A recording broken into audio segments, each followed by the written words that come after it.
Hello student.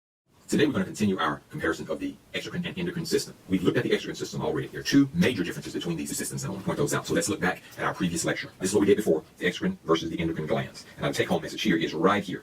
The glands themselves are ducted, and the chemicals that are secreted by the exocrine glands, they're non-messenger chemicals. They don't send a chemical from the exocrine cell to a target cell. When the chemicals are secreted, they just do their job in that location. Now let's continue with the endocrine glands. So we're going to start out with an endocrine cell. So we're going to draw an endocrine cell first. Here we have our endocrine cell. Within the endocrine cell, we've drawn a secretory vesicle. Now, as you can see, once the secretory vesicle fuses with the membrane, the hormone will now be outside of the cell.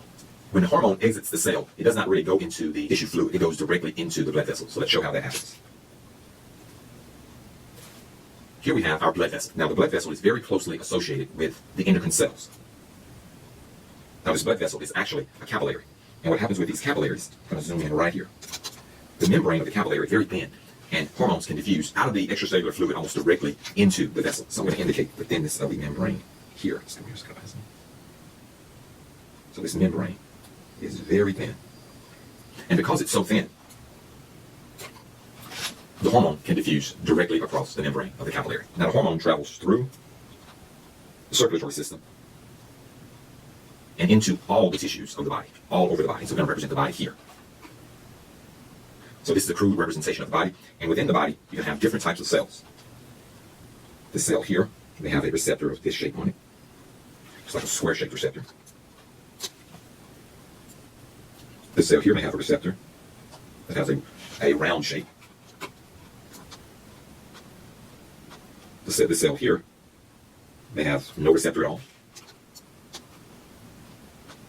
And this cell here, which we're drawing very big because this will be the cell of interest, may have a receptor that looks like a triangle that fits our particular hormone.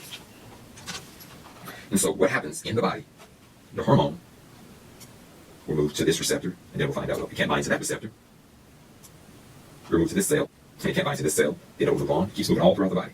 Finds out that it can't bind to that cell, moves to this cell here, can't bind to that receptor, and eventually moves to the cell that has the triangular shape, and it does bind to this one. Once the hormone binds to the particular cell that fits it, a signal is passed across the cell membrane. And a second molecule is created. Another molecule is created, and we call that molecule a second messenger.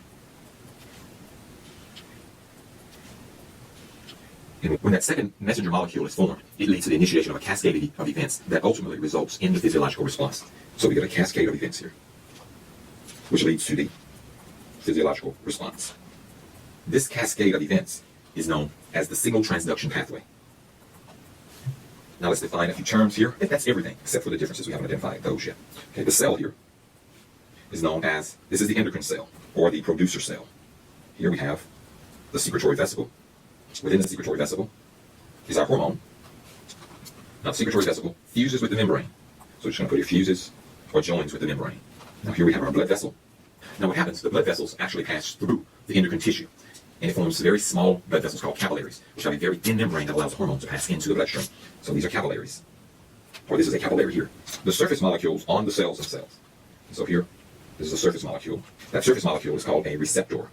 In the case of a hormone, the chemical that binds to the receptor is the hormone, but the general name for a chemical that binds to a receptor is a ligand. So here, in this specific case, the hormone is also a ligand. So the hormone is a ligand. And so we'll put a ligand. So that's the general. So this is the hormone again.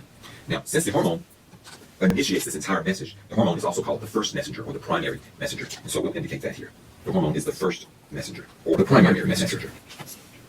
And so basically, this is the overview of the endocrine system, or the endocrine glands. So what's the difference between the endocrine system and the exocrine system? Let's indicate those two differences here. First, in the endocrine system, the glands themselves are ductless. There are no ducts, as in the exocrine system.